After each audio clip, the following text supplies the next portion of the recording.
Salve a você que se liga nas explicações da matemática. Hoje vamos retornando aqui falando de plano cartesiano e a aplicação dele no estudo de algumas figuras. Perímetro e área de figuras planas.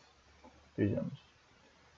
Vamos colocar hoje os pontos. Olha só, vou colocar o ponto aqui. Ponto A, que é 3 em x e 3 em y.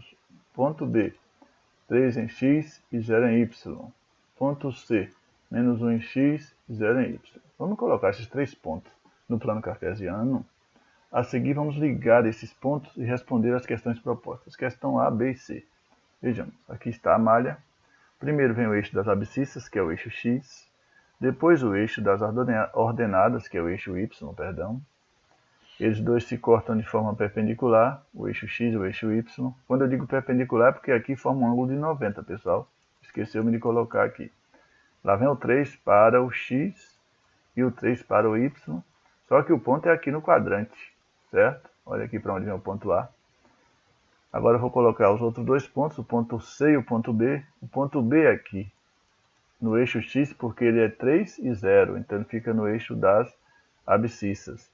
E o ponto C é menos 1 e 0, ele fica também no eixo das abscissas.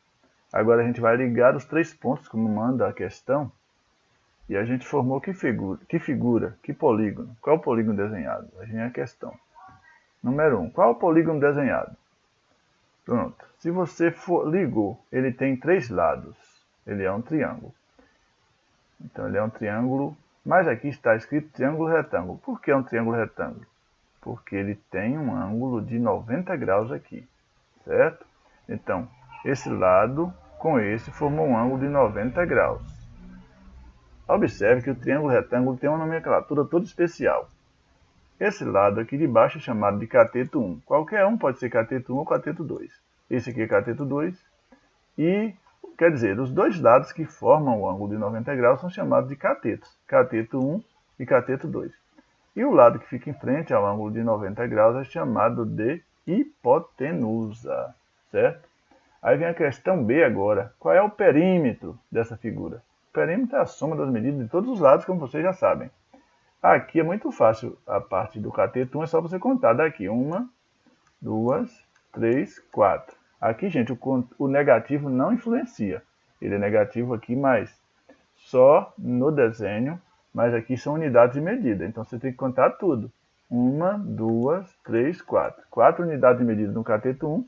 E no cateto 2 você conta por aqui também. 1, 2, 3 unidades de medida. Mas qual a medida da hipotenusa? Não dá para a gente contar assim. A gente tem que usar uma fórmula. Qual é a fórmula? Já sei que o cateto 1 mede 4 unidades, porque nós contamos. Sei que o cateto 2 mede 3 unidades, porque também contamos. Mas para calcular o valor da hipotenusa, a medida dela, nós temos que usar um artifício, uma fórmula. A fórmula do teorema de Pitágoras, certo? Teorema de Pitágoras. Ele diz que a hipotenusa ao quadrado é igual a cateto 1 ao quadrado mais cateto 2 ao quadrado. A gente vai substituir aqui o valor do cateto 1, que é 4 unidades, do cateto 2, que é 3 unidades, e fazer as continhas. Então, a hipotenusa ao quadrado vai ser 4 ao quadrado, que é o valor do cateto 1 elevado a 2, e 3 ao quadrado é o valor do cateto 2 elevado ao quadrado. Então, 4 elevado ao quadrado dá 16, e 3 elevado ao quadrado vai dar 9. Agora, a gente junta esses dois aqui e faz uma soma. Então, a hipotenusa ao quadrado vai ser 25. Se a hipotenusa ao quadrado é 25, para eu saber o valor do h, porque enquanto tiver um expoente aqui, gente, diferente de 1, não está resolvido ainda. Para que eu resolva, esse expoente vai desaparecer aqui, ele não tem mais. Mas em contrapartida, eu tenho que colocar o inverso do expoente, que é a raiz quadrada de 25. O contrário de levar o número ao quadrado é extrair sua raiz quadrada. Se a hipotenusa ao quadrado é igual a 25, então a hipotenusa sem quadrado é igual a raiz quadrada de 25. Se 25 tem raiz quadrada de 25 é 5. Então, a hipotenusa tem 5 unidades de medida. E aí surge a terceira questão. Olé? Aí não, ainda é a segunda, né? Perímetro é cateto 1 mais cateto 2 mais cateto 3, aliás, mais hipotenusa. Recapitulando, porque eu falhei na primeira. Perímetro é igual a cateto 1 mais cateto 2 mais hipotenusa. Agora ficou certinho. Perímetro vai ser igual a 4, que é o cateto 1, mais 3, que é o cateto 2, mais 5, que é o valor da hipotenusa. Recapitulando, então, perímetro vai ser igual a 12 unidades de medida linear. Agora sim, vem a questão C. Qual é a área dessa figura? A área é a parte interna da figura.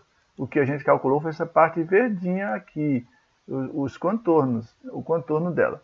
Agora, para falar de área, eu tenho que pintar a figura. Então, e a área tem uma fórmula. Qual é a fórmula para calcular a área de um triângulo? Porque o triângulo é metade de um retângulo, né? Ou de um quadrado. Então, a área de um triângulo é a base dele vezes a altura dele dividido por 2. Sempre tem essa formulinha. Sempre você vai dividir esse produto por 2. Primeiro você multiplica aqui em cima a base pela altura.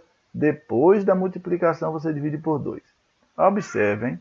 Aqui, gente, o cateto 1, como nós já vimos na parte anterior de perímetro, o cateto 1 mede 4 unidades. Está lá na outra parte. E o cateto 2 mede 3 unidades. A base, que é o B, vai ser o cateto 1. A base é sempre quem está voltado para baixo. E a altura é quem sobe, certo? Formando um ângulo de 90 graus com a base. Então, aliás, o cateto 1 vai ser a base, que é 4, e a altura vai ser o cateto 2, que vai ser 3. Aí a gente troca aqui 4 vezes 3.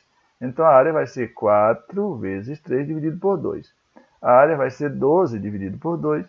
Lógico, a área vai ser 6 unidades de medida quadrada, viu, gente? Perímetro é só unidade de medida linear. E área é sempre unidade de medida quadrada. Se for metro, metros quadrados. Centímetro, centímetros quadrados. E assim sucessivamente, tá bom? Espero que vocês tenham entendido. E agora fique com aquela nossa dica básica. Fique em casa. Se cuide.